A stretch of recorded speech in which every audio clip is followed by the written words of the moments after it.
नमस्कार, मैं हूं राजेश वर्मा और आप देख रहे हैं के न्यूज़ इंडिया का खास कार्यक्रम एक मुलाकात। एक मुलाकात में आज हमारे साथ मौजूद है आम आदमी पार्टी से कर्नल अजय कोठियाल जी। बहुत बहुत स्वागत है सर आपका के न्यूज़ इंडिया में। सर, किस तरीके की तैयारी जो है आगामी 2022 की इस समय आपकी चल रही है? पहला सवाल तो आपसे यही कहेंगे।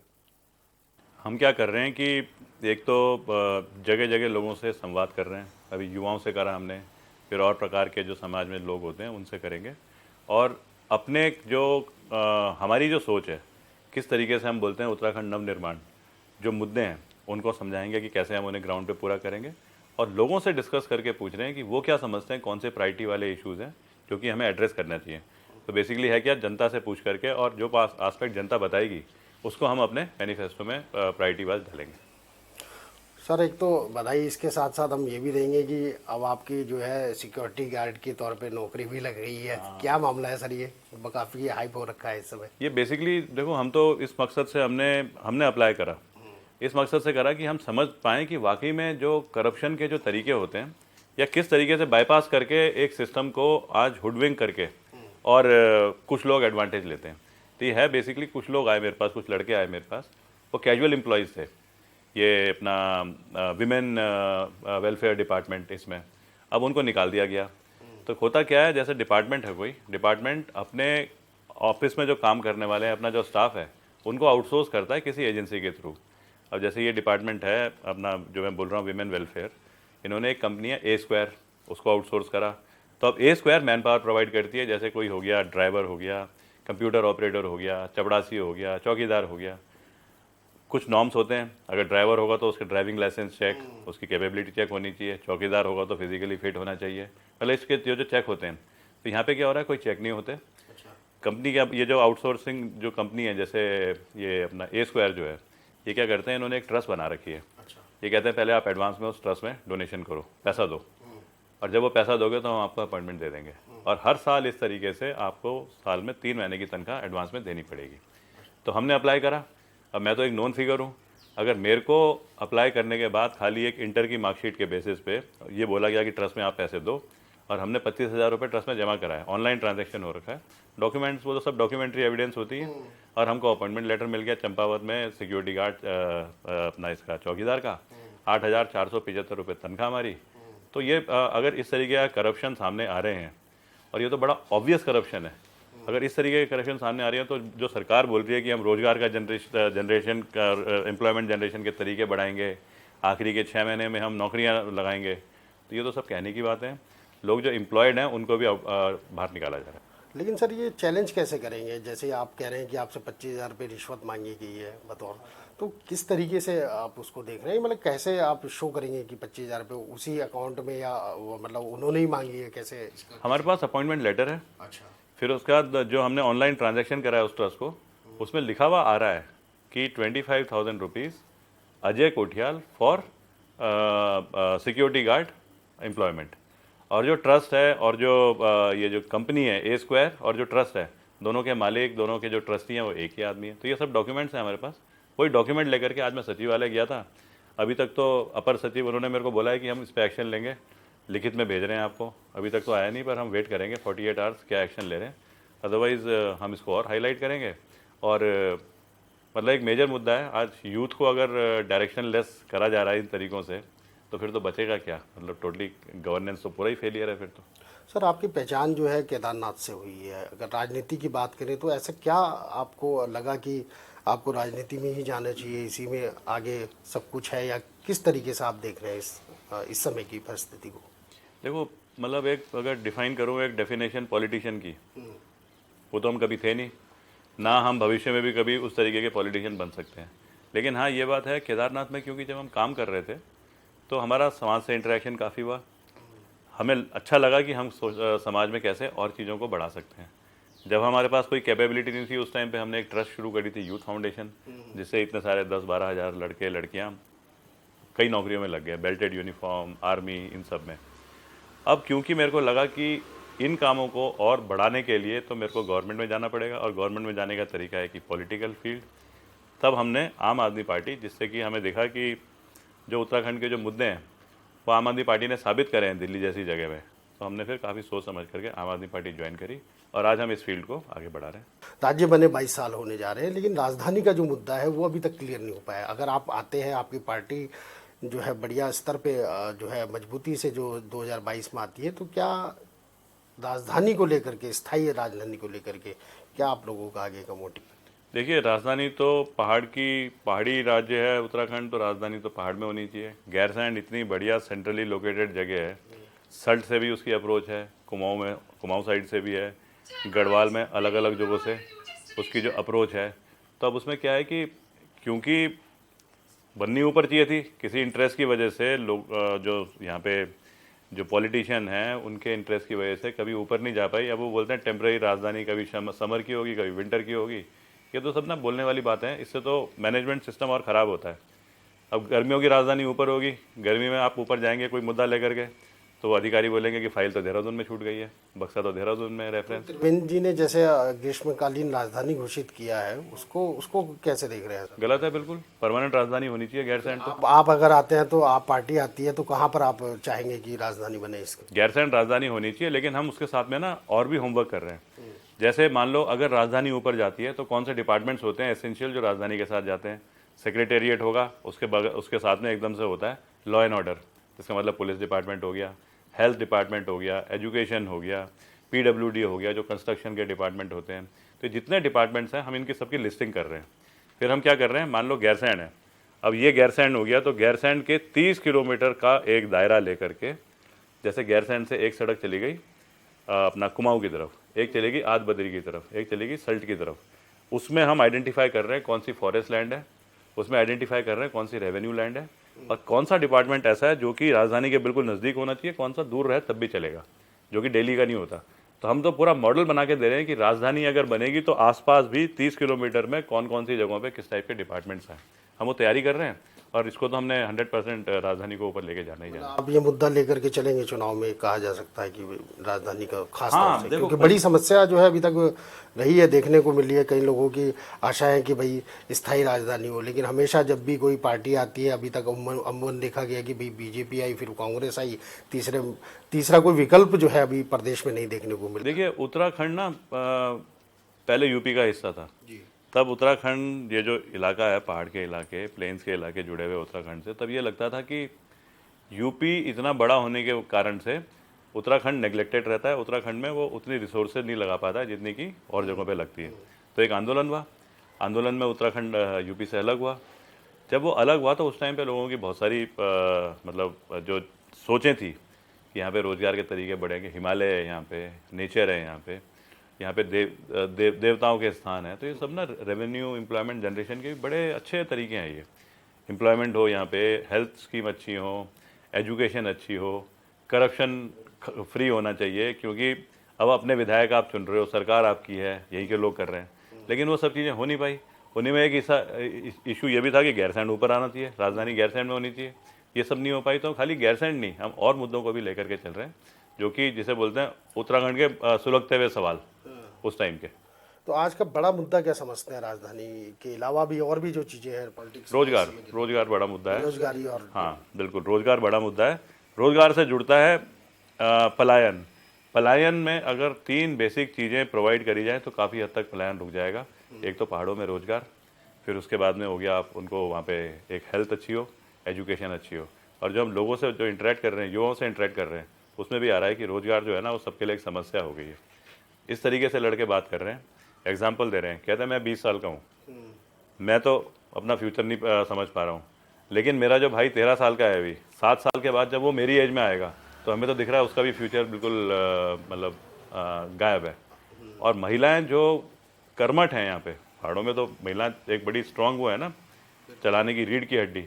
आज महिलाएं सवाल कर रही है कि बेटे मेरे को तो पता नहीं, पर मेरे लड़के के बारे में क्या है, मैं तो उसे खिला पिला सकती हूँ, मेहनत कर सकती हूँ, उसको पढ़ा सकती हूँ, बाकी मेरे को तो आता नहीं है, साफ़ सुथरी मैं हूँ, तो कम से कम उसके बारे में तो सोचो।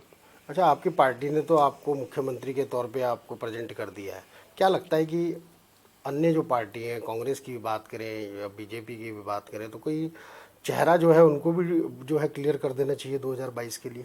मेरे को आइडिया नहीं है कि पार्टीज किस तरीके से प्लान करती हैं, लेकिन क्या होता है, अगर आप बोल रहे हैं कि आम आदमी पार्टी अच्छे तरीके से ग्राउंड पे करेगी, तो फिर वो जनता को भी ना दिखना चाहिए कि ओके कैसी लीडरशिप होगी, किस तरीके की सोच के लोग होंगे।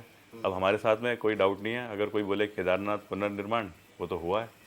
मतलब ये जरूर है कि शिव भगवान ने हमको, भगवान जी ने हमको जादू का डंडा नहीं दिया वहाँ पे, लेकिन हमें काम करने का तरीका तो सिखाया। इन विपरीत परिस्थिति में जहाँ डेड बॉडीज़ पड़ी हुई थी, छोटे बच्चों की खोपड़ियाँ दिखती थी, उस टाइम पे कैसे यूथ को आप एक एनर्जी बनाओ इकट्ठा करके, कैसे ex service man, x paramilitary force के लोग हैं, उनका जो एक्सपीरियंस है उनको यूथ के ऊपर इम्पोज करो। कैसे वो महिलाएं जो यूथ को मोटिवेट करती हैं अपने बच्चों को कि चल तू भी जा कर्नल के साथ में काम करने, वो चीज़ें तो मेरे को सिखाई हैं। अब वही वाली चीज़ें जो आज पहाड़ों में ज़रूरत है, अगर केदारनाथ में काम हो सकता है तो मेरे को तो नहीं लगता ऐसी कोई जगह है यहाँ पे जहाँ पे कि हम काम नहीं कर सकते। यूथ फाउंडेशन हमने बनाई बगैर किसी रिसोर्स के। जब हमारे पास रिसोर्स आएगी, गवर्नमेंट में आएंगे, तो हम तो 100 यूथ फाउंडेशन बनाएंगे ऐसे। ये तो साबित कर रखी हैं चीज़। कर्नल साहब, एक सवाल ये भी है, क्योंकि केदारनाथ की त्रासदी को आपने भली भांति देखा है, वहाँ पर काम किया है, किस तरीके से किया है, लेकिन हमेशा जो है आज की डेट में भी अगर देखा जाए, भले ही 8 साल हो चुके हैं केदारनाथ त्रासदी को हुए हुए, लेकिन प्रधानमंत्री जी की जो है मॉनिटरिंग वो लगातार चल रही है। आपको क्या लगता है कितना काम वहाँ पर हुआ और कितना अभी शेष है और कितना अभी समय लग सकता है उसको काम को लेकर? मैं तो वही उदाहरण देने की कोशिश कर रहा हूँ कि जब मौसम विपरीत था, जब डेड बॉडीज मिलती थी, उस टाइम पे भी तो हमने काम करा है। जब उस टाइम पे हो सकता तो आज क्यों रुक गया? मैं उदाहरण देता हूँ आपको। बीच में क्या हुआ, एक बार हमको चिट्ठी आई हिमाचल सरकार की, मतलब सरकार के फंक्शनिंग के तरीके बता रहा हूँ। वो कहते हैं हमारे कोई 30-35 लोग हैं, एक वो उनका जो एक टीम है वो 2-3 दिन के लिए केदारनाथ आना चाहती है। तो हमने सोचा शायद दर्शन करने आ रहे होंगे, तो उसमें 52 लोग आए, 48-52 ऐसे, जिसमें IAS थे, उनके स्टेट सर्विसेज के थे, पुलिस वाले थे, फॉरेस्ट डिपार्टमेंट के थे, डॉक्टर थे, PWD के थे। वो 3 दिन आकर के उन्होंने खाली ये कोशिश करी है समझने की केदारनाथ में कंस्ट्रक्शन का मॉडल क्या था, कैसे लोग मोटिवेट हुए, कैसे आपदा के बावजूद आपने दोबारा से ये सिक्योरिटी वहाँ प्रोवाइड करी है। दूसरे स्टेट की सरकार आकर के समझना चाहती है, और हमारे यहाँ तो इतने मोटिवेटेड SDRF है, महकमे हैं, डिपार्टमेंट्स हैं, हमारे यहाँ पे वो चीज़ें नहीं होती। एग्जाम्पल है रेणी है, जोशीमठ के आगे इतना बड़ा वहाँ पे वो स्लाइड आया, बह गया पूरा। केदारनाथ में MI-26 हेलीकॉप्टर उतरा, उसके बाद में उससे पहले उसका हेलीपैड बना। ये एग्जाम्पल है कि अजय कोठियाल ने तो खाली बनाया नहीं, टीम अजय कोठियाल बोल सकते हैं, मतलब हमने गाइडेंस दी है, बैठे हैं वहाँ पे साथ में। उससे पावरफुल हेलीकॉप्टर हमारे पास आ गया, चिनूक दिखाने के लिए केदारनाथ में लैंड करा दिया जाता है। जब वहां पे आपदा आई और 100 लोग से ज्यादा लोग अभी भी तक मिसिंग हैं, मतलब डिजास्टर का सिंपल सा होता है, विद इन 24 आवर्स जितना आपने रेस्क्यू कर लिया उतना सेफ्टी है, बाकी तो फिर धीरे धीरे ट्रेजिडी, डेथ बढ़ती जाएगी। चिनूक ने उड़ करके यहाँ से एक्सकेवेटर, ये जो होते हैं पोकलैंड एक्सकेवेटर 3DX 4DX, ये उठा करके 2 उस पार जाके छोड़ने थे। 100 आदमी जितना काम एक दिन में करते हैं वो एक्सकेवेटर तो एक घंटे में कर लेता है। ये तो कोई मतलब रॉकेट साइंस तो है नहीं। डिजास्टर तो आने ही आने, अभी पिथौरागढ़ में आ रखा है ऊपर। उसके बाद जाकर के लोग दुखी हैं, रो रहे हैं, और उसमें जाकर के आप फिर गाली खा के आ रहे हो, उससे बढ़िया क्यों नहीं आप प्रिपेयर्डनेस कर सकते हो? डिजास्टर तो आने ही आने, लेकिन उनसे लड़ना भी तो हमने करना, ये तो है नहीं कि भाग सकते हैं डिजास्टर से। और वो मॉडल साबित कर रखे हैं हमने। नंदा देवी राजयात यात्रा फेमस है, 17,000 फीट पे जोरा गली है, उसे क्रॉस करना पड़ता है। एक आदमी की डेथ नहीं हुई और 40-45 हजार लोगों ने क्रॉस करा है। तो वो जरूरी नहीं है कि team Ajay Kothiyal, team NIM सब इकट्ठे हुए हैं। यही टीम अजय कोठियाल आज इकट्ठी हम करने की कोशिश कर रहे हैं, जो कि उत्तराखंड के नवनिर्माण में लगाएंगे। बिल्कुल, वक्त हो चला है एक छोटे से ब्रेक का। ब्रेक के बाद दोबारा चर्चा जो है वो जारी रहेगी।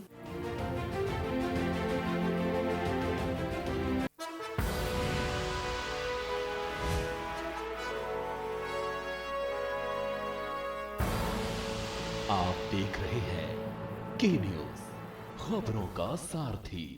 और इस बार हम आपको बताएंगे ब्राह्मणों की राजनीति के बारे में। कहते ब्राह्मण सत्ता की मास्टर की होने के बाद अब बन गया है वोट बैंक।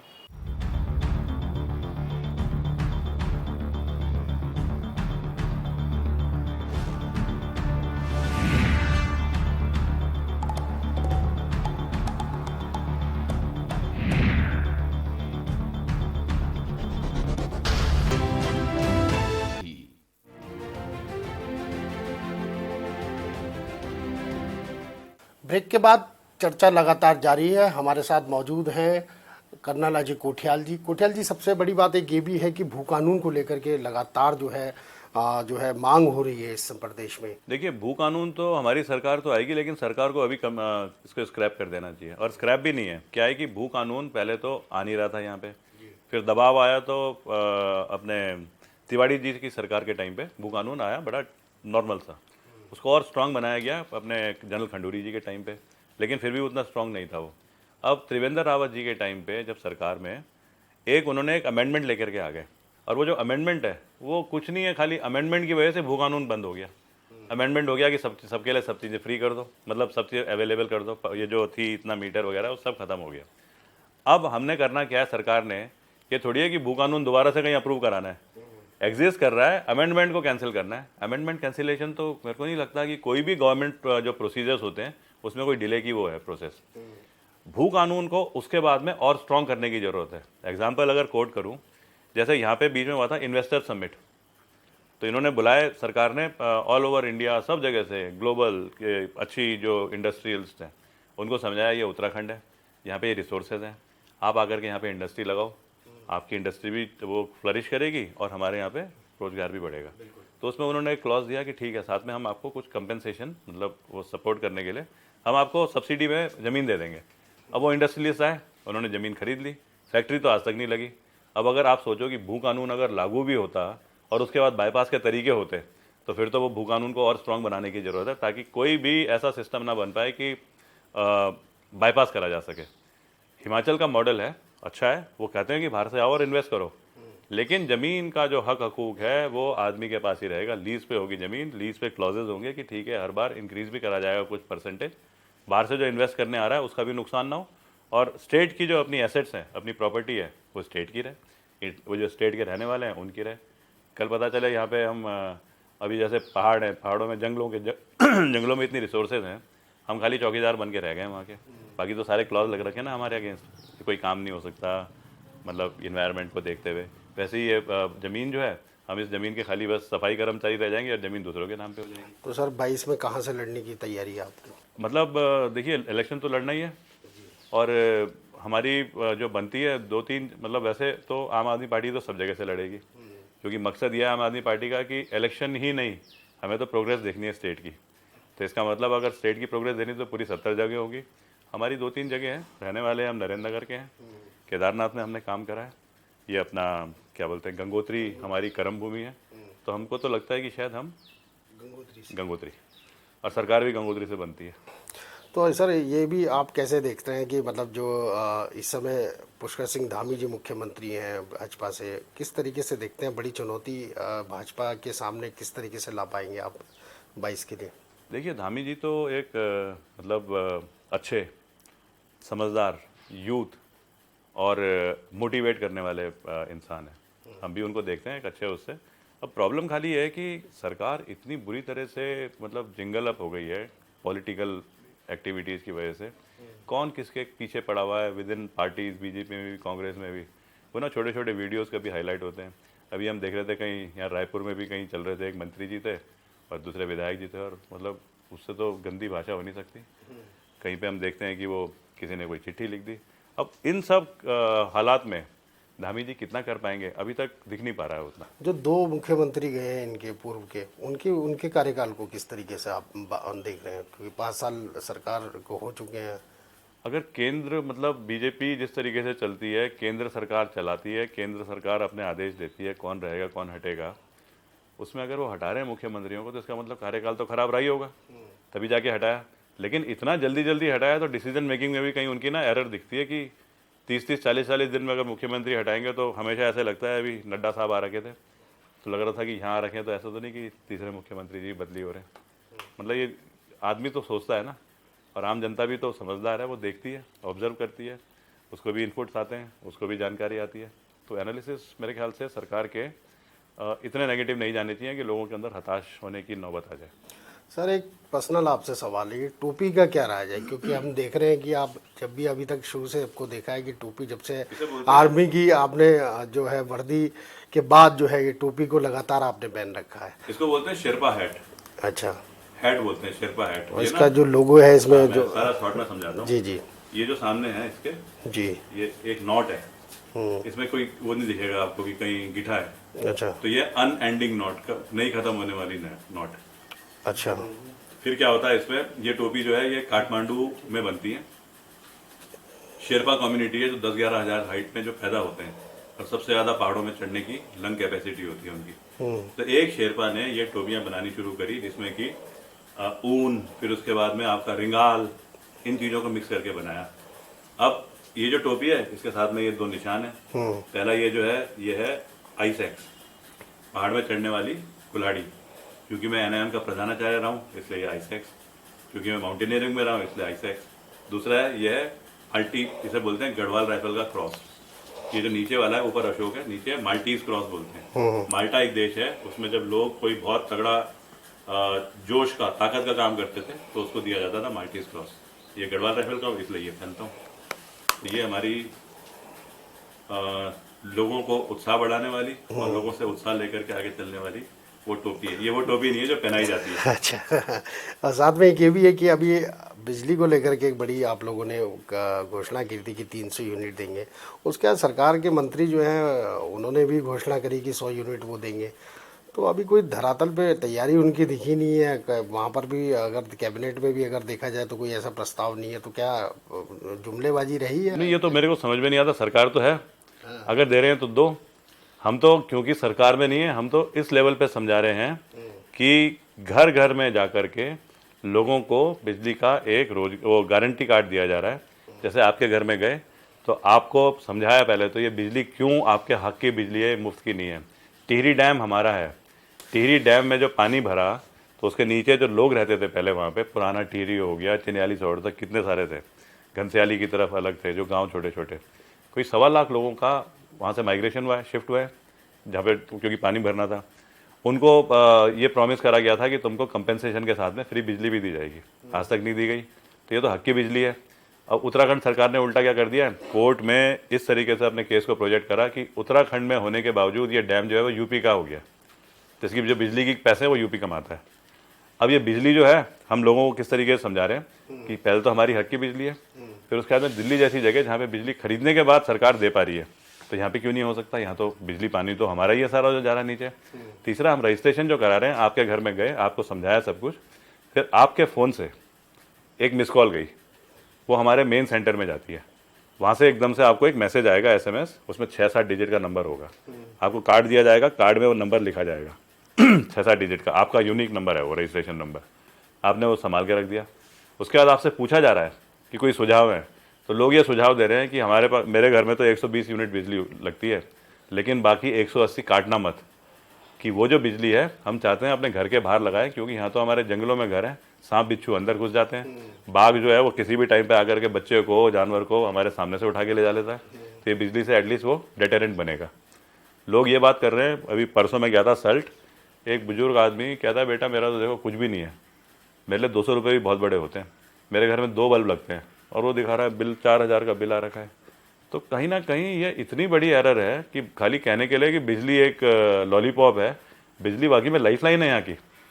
जो पेमेंट कर रहा है, जो गांव का है, उसको पता है कि कैसे इसकी जरूरत है। मुद्दा आपसे ये भी था ना कि जो सरकार में कैबिनेट मंत्री है, जो इस समय ऊर्जा मंत्री है, वो उनका कोई प्लानिंग, उन्होंने बिजली फ्री देने की बात तो कर दी है, लेकिन कुछ क्लियर नहीं हो पाया अभी तक। नहीं, हम तो बिल्कुल बोलते हैं कि हमसे ना सुझाव ले लें, चुपचाप लें सुझाव, हम उनको बताते हैं कैसे करा जाएगा।